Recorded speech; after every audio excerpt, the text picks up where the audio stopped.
यहाँ पे देखिए क्वेश्चन नंबर जो है ये एनालॉजिकल लिया गया है। और एक चीज़ आप लोग को बता देंगे, जो लोग नहीं जानते हैं वो लोग ध्यान से सुन लीजिए। इस बार जो भर्ती होने जा रहा है इसमें आपको निगेटिव मार्किंग हटा दिया गया है, इसलिए आप लोग निश्चिंत होकर एग्जाम दें और जितने से जितने अधिक से अधिक क्वेश्चन अटेम्प्ट करते हैं वो आपके लिए अच्छी बात है, क्योंकि निगेटिव मार्किंग हटा दिया है, नो निगेटिव मार्किंग है। और ये हाल फिलहाल में ही आपको इन्फॉर्मेशन आया है, इसलिए आप हटा दें। अब चलिए हम क्वेश्चन नंबर फर्स्ट की ओर बढ़ते हैं। पहला प्रश्न कह रहा है, निम्नलिखित प्रश्नों में दिए गए विकल्पों में से संबंधित अक्षर या शब्द को चुनिए। अब यहाँ एक अक्षर वाला है और एक यहाँ पे अंक वाला है। तो अब आप देखिए इसमें करना क्या है। पहला दिया हुआ है महाराष्ट्र और भारत। तो जिस प्रकार महाराष्ट्र का संबंध भारत से है उसी प्रकार टेक्सास का संबंध किससे है। तो अब आप देखिए महाराष्ट्र जो है भारत का देश, भारत का राज्य है, उसी प्रकार टेक्सास जो है ये यूएसए का है। टेक्सास कहाँ का है? यूएसए का। तो यहाँ पे देखना है कि भारत के अंतर्गत महाराष्ट्र है, इसी प्रकार टेक्सास जो है यूएसए के अंतर्गत है, इसलिए इसका सही answer option number D Texas हो जाएगा। अब यहाँ चलते हैं क्वेश्चन नंबर 2 पे। 2 नंबर में क्वेश्चन कह रहा है, जिस प्रकार 7 संबंधित है 24 से, 7 संबंधित है 24 से, उसी प्रकार कौन संबंधित होगा किससे। यानी यहाँ पे 2 आपको देना है, एक यहाँ होगा एक यहाँ होगा। अब यहाँ देखिए 30 और 100, 19 और 58, 23 और ये 11 और ये। अब 7 और 24 के बीच में क्या संबंध है। सबसे पहली बात हम संबंध देखेंगे। तो अब यहाँ पर आप कह सकते हैं 7 में प्लस करके 24 निकाल सकते हैं, या हम कह सकते हैं 7 में कितना प्लस करिएगा तो ये आपका हो जाएगा 17, तो ये आपका हो जाएगा 24। या कह सकते हैं 7 गुना 3 प्लस 3 करके भी आप 24 ला सकते हैं। उसी तरीके से आपको 2 तरीके से देखें। तो अब यहाँ 2 में ऑप्शन ढूंढना है जो कौन सा मेरा हो जाएगा। तो यहाँ देखिए 23 गुना 3 करते हैं प्लस 3 करते हैं, तो ये 3 इंटू 3 9 और 3 इंटू 2 6, 69 प्लस 3 इक्वल टू 72। तो अब आप कह सकते हैं ऑप्शन नंबर बी आपका सही उत्तर हो गया, क्योंकि यहाँ पे 7 का 3 गुना प्लस 3 है, उसी प्रकार 23 का 3 गुना प्लस 3 है। ठीक है, नेक्स्ट क्वेश्चन की बात करते हैं। क्वेश्चन नंबर है 3। ये कह रहा है, निर्देश नीचे दिए गए प्रश्नों में उसे चुनिए जो अन्य 3 विकल्पों से भिन्न है। तो अब यहाँ प्याज है, आलू है, टमाटर और गाजर। अब यहाँ पे इसका सही आंसर हो जाएगा टमाटर। टमाटर क्यों हो जाएगा? क्योंकि आलू, प्याज और गाजर ये ज़मीन के अंदर होते हैं, जबकि टमाटर ज़मीन के बाहर होता है। तो इस तरीके से ऑप्शन नंबर बी इसका सही आंसर हो गया। देखिए क्वेश्चन नंबर 4, किसी निश्चित सांकेतिक भाषा में एग्जीक्यूटिव को CEXEUEVIT के रूप में कूटबद्ध किया गया, उसी सांकेतिक भाषा में रीजनिंग को कैसे कूटबद्ध किया जाएगा। अब यहाँ देखिए क्या किया गया है, यहाँ पे इसको 4 को अलग अलग डिवाइड किया है। ये 4 आपका हो गया और ये 4 हो गया, और यहाँ पे देखिए ये 4 को, और यहाँ पे देखिए ये 4 को। यानी कहने का अर्थ हुआ ये यहाँ से देखिए CEXE, यानी प्रथम 4 अक्षर को विपरीत क्रम में लिखा गया है और अंतिम 4 अक्षर को भी EVIT विपरीत क्रम में लिखा गया है, और बीच वाले को U को जैसे था वैसे छोड़ दिया। अब आप भी क्या करेंगे, यहाँ ये 4 को बांटिए, बीच में O रख लीजिए, और उसके बाद अब आप क्या करेंगे, यहाँ से SAER लिख लीजिए, और यहाँ से GNIN लिख लीजिए, और इसका ऑप्शन नंबर ए आपका सही उत्तर हो गया। SAEROGNIN,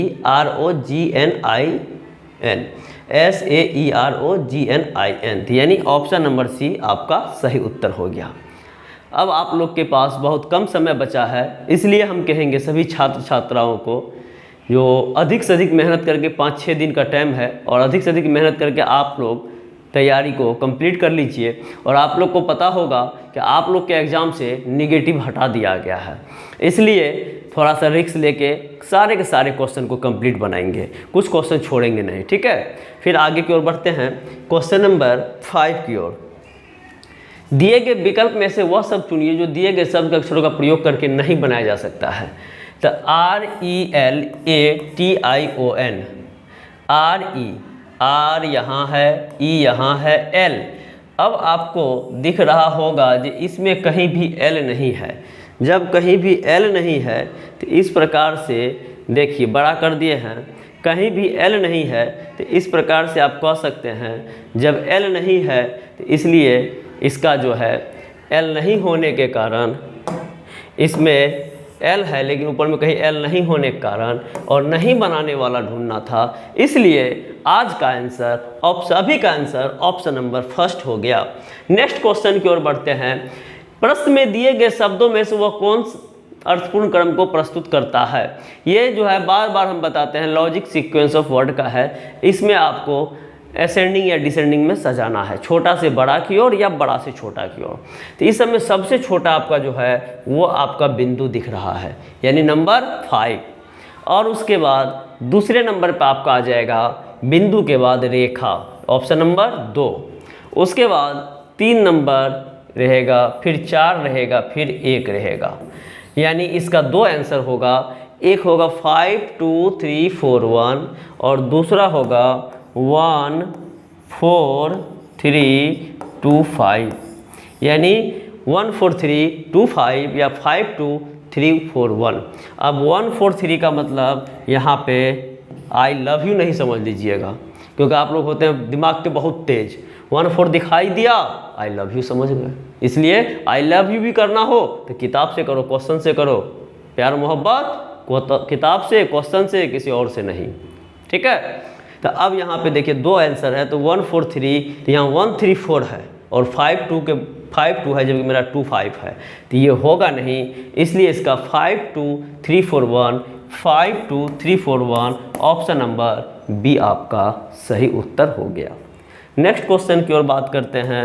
क्वेश्चन नंबर आपका है, रोहित पूर्व की ओर अभिमुख होकर 4 किलोमीटर सीधे चलता है। पूर्व की ओर मतलब ईस्ट की ओर, और बोर्ड पे जो डायरेक्शन होता है NSEW होता है।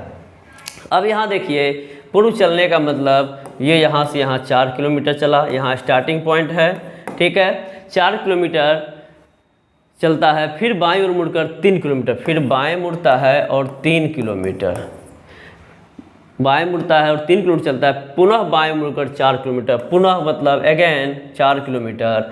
अब वह शुरू किए गए स्थान से कितना दूर है, तो ये जब दोनों आपस में समान है, आमने सामने की 2 भुजा आपस में समान हो तो शेष 2 भुजा भी आपस में समान होते हैं, इसलिए इसका आंसर हो जाएगा 3 किलोमीटर। और यदि पूछा जाए अंतिम बिंदु प्रारंभिक बिंदु से किस दिशा में है, तो उसका आंसर हो जाएगा नॉर्थ, अर्थात उत्तर की ओर।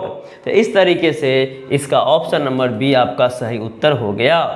नेक्स्ट क्वेश्चन है, ब्लड रिलेशन से प्रीति का अरुण नामक पुत्र है। प्रीति नाम की कोई लड़की है, उसका अरुण नाम का कोई पुत्र है, तो प्रीति का अरुण नाम का कोई लड़का है, तो यहाँ पे इसका अरुण इसका बेटा हो गया, ये मेल मेंबर है और यहाँ बेटा लिख दिए। अब कहता है राम प्रीति का भाई है। राम जो है प्रीति का भाई है। प्रीति का भाई कौन है? राम है। ये भाई है, ये भी मेल मेंबर हो गया। नेक्स्ट लिखते हैं, नीता की भी रीमा नामक पुत्री है। अब नीता और रीमा के बीच में संबंध तो है, लेकिन राम, अरुण और प्रीति के बीच में इन दोनों में से किसी के बारे में नहीं बताया गया है, इसीलिए अभी नीता और रीमा को हम अभी छोड़ देंगे। फिर आगे बढ़ते हैं, नीता राम की बहन है। अब पता चल गया नीता कौन है, तो राम की बहन है। अब इसको हम यहाँ पे ले लेंगे। नीता राम की बहन हो गई। बहन होने का मतलब ये फीमेल हो गई, महिला हो गई। अब जो पीछे पॉइंट छोड़े थे, नीता की भी रीमा नामक पुत्री है, तो नीता की रीमा नामक पुत्री है। इसकी बेटी का क्या नाम है? रीमा नाम है। अब आप देखेंगे क्या पूछ रहा है, तो नीता राम की बहन ही हो गया। अब कह रहा अरुण का रीमा के साथ क्या संबंध है, तो अरुण का रीमा के साथ क्या संबंध है, यानी रीमा क्या बोलेगी, तो इसका सही आंसर मसेरा भाई। ऐसा क्यों?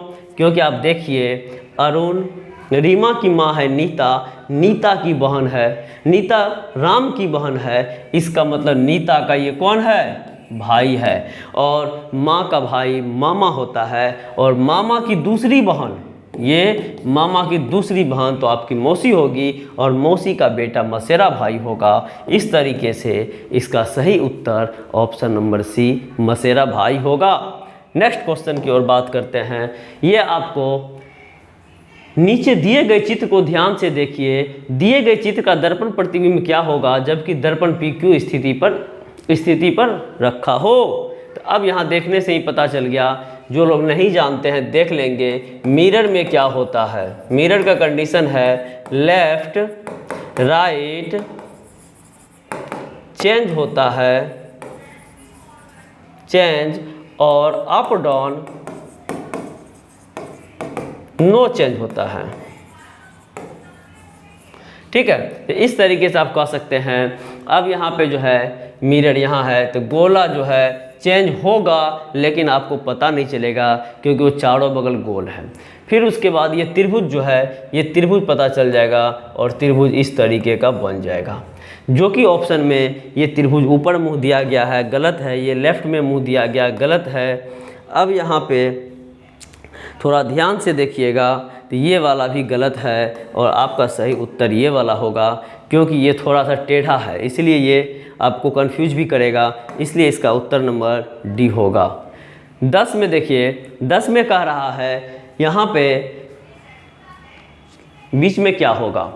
अब आप देखिए 10 है, 12 है, 7 है, 8 है और बीच में 34 है। अब इसको दिमाग को लगाइएगा और आप लोग को कष्ट भी होगा बनाने में, लेकिन थोड़ा सा मज़ेदार क्वेश्चन है तो बनाना तो पड़ेगा।